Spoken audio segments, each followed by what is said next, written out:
phone, but no access to the Harvard Library, or access to the Harvard Library and no access to my iPhone, it would be a very easy choice.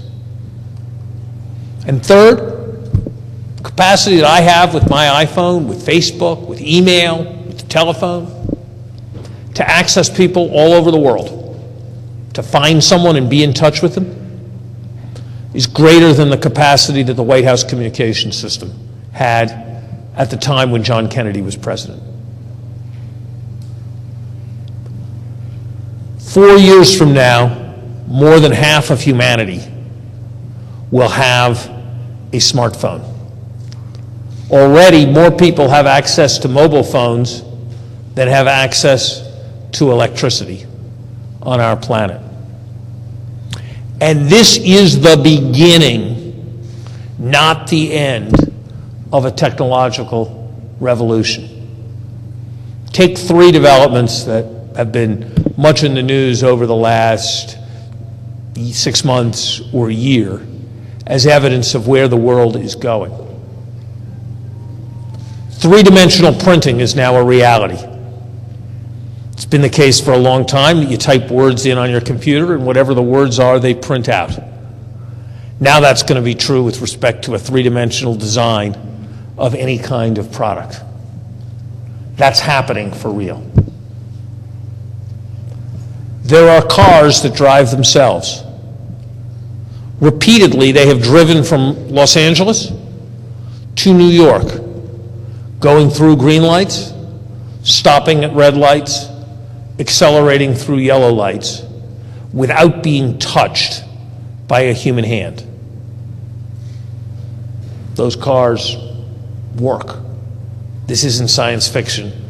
They're going to be on the roads within not that many years. In some ways, makes me happy as a professor. In some ways, I find it disturbing as a professor. But there are now computer systems that have been shown to grade student essays substantially more accurately than human instructors.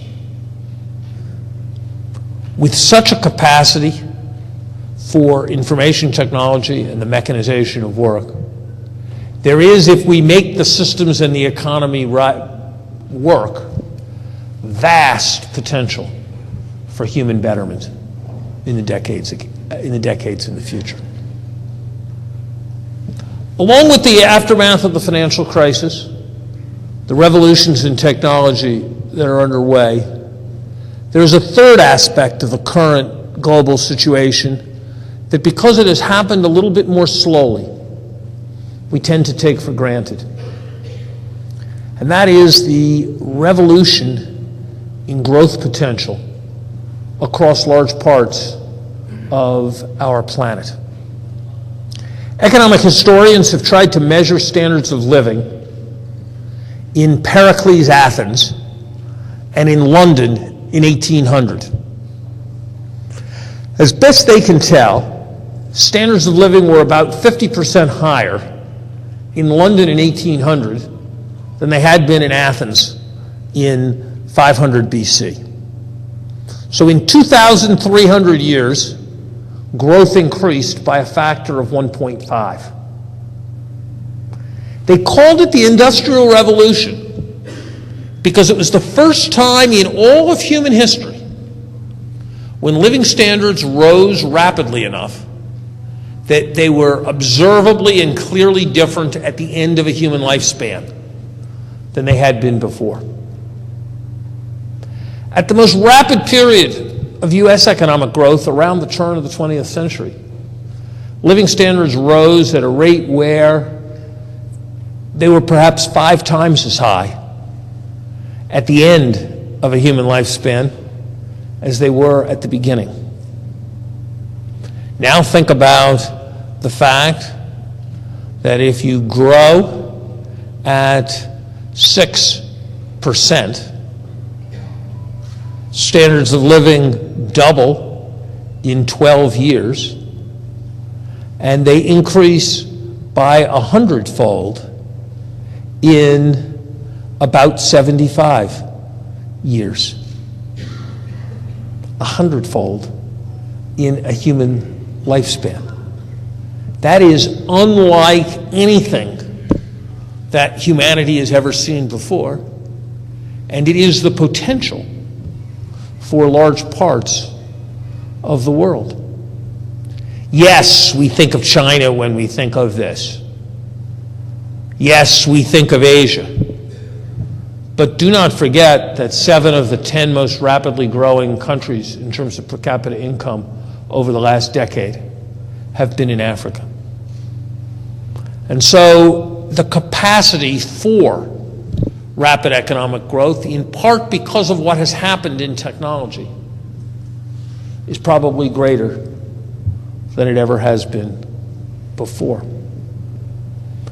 So the question, and I think it's a question that actually dwarfs almost any other, is will we realize all of this potential?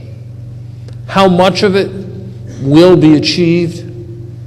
What are the more concrete opportunities that it will present? Start with the United States. I start with the United States because it's where I live and it's what I know most.